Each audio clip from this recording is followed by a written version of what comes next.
Kung Fu squat. Kung Fu squat, otherwise sometimes referred to as side-to-side squats or even side-to-side lunges.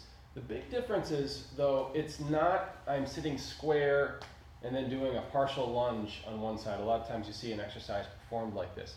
It is like that exercise, but it is not that exercise. The Kung Fu squat, number one, feet turn out, feet are not pointed forward. Two, wide stance, wider than you think you should. A lot of folks will start as though it were like a squat and then go just a little bit wider. You need to start wider than that. Maybe even just a little bit wider than your horse stance. And again, feet are going to be pointed out just like they would for a regular squat. When we start from this position, the first progression is to do it with a strap. A strap is a form of counterbalancing in that by holding on to the strap, I take some of my load out of my feet and I keep myself from falling over backwards as I try to go down. So as I pull on this, it takes force, takes load out of my feet and makes it easier for me to sink down into each side. Now, one of the questions, I'm also here using a support, which we'll talk about here in a second. One of the questions I frequently get is, am I supposed to have my toes up or my foot flat? So, is it supposed to be like this or is it supposed to be like this? The answer is it can be either or. And I would do the one that feels most comfortable for you at the outset. Everyone has slightly different hip structures. So start with the one that feels better, if it's here or here.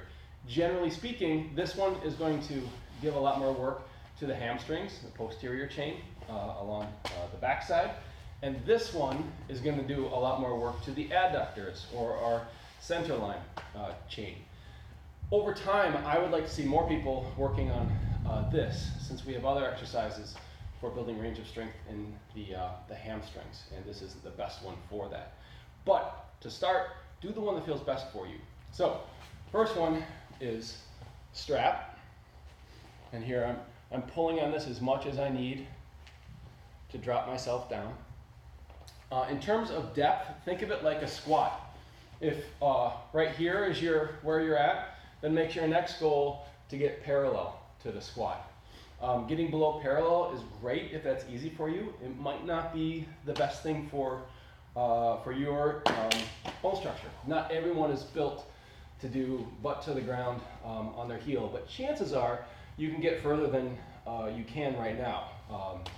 So while it's not a goal to try to make everyone look like the deepest possible squat, you can make a goal of getting a little deeper than you are now. You're probably not anywhere near your limit for end range strength. So after strap, the next one I like to do is an arm supported, where I'm using now my arms to take some of the load out of my hips and transfer it, bypassing my hip and putting it right down into my shin. That's what this hand effectively does when I sit on there. And I use this other hand to glide down this side, and what this helps have me do is have me point diagonal. So I'm not hitting square and I'm not going into this side. I'm sitting away, reaching away from the hip that I'm sitting into. So sliding this leg down and then propping myself on this other leg. This could also be done with touching the ground. So the next form of counterbalancing is using a bell or some kind of free weight to do it. And one way to do it is to get a heavy bell so that you can put fingers on. And this effectively works kind of like the strap. And again, you can add a counterbalance and a support here, a counterbalance and a support.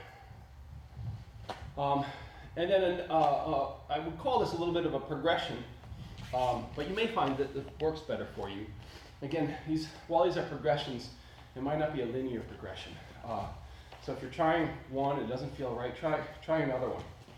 But here I'm grabbing a very light bell so that I can hold it at length away from my body to give me some real counterbalance to keep me upright while I sink down.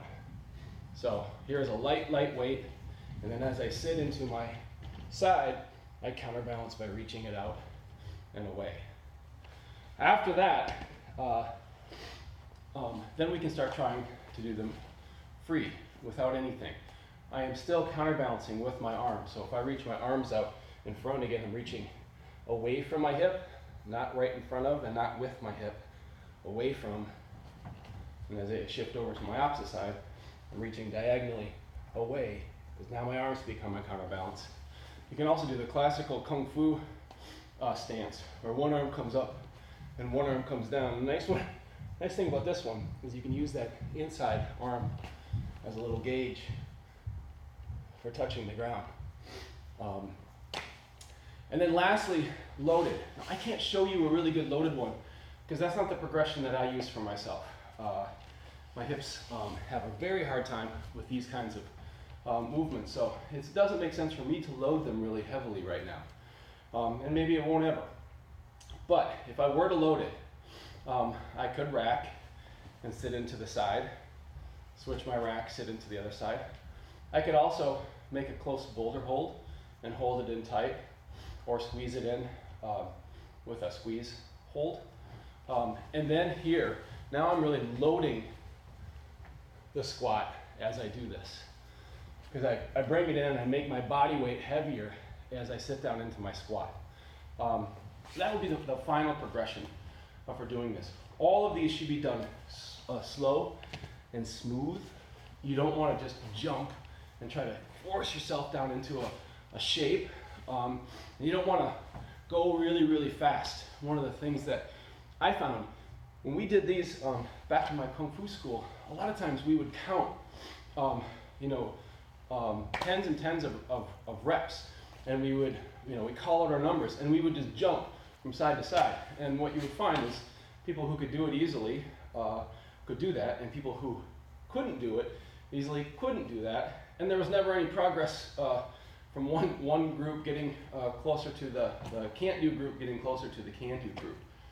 When you're working on range, and you're working on range of strength, slow, steady, mindful movement. You want to feel what's going on. You want to feel where your limitations are. You don't want to just go mindless and rushing at your edges. So, Kung Fu squats.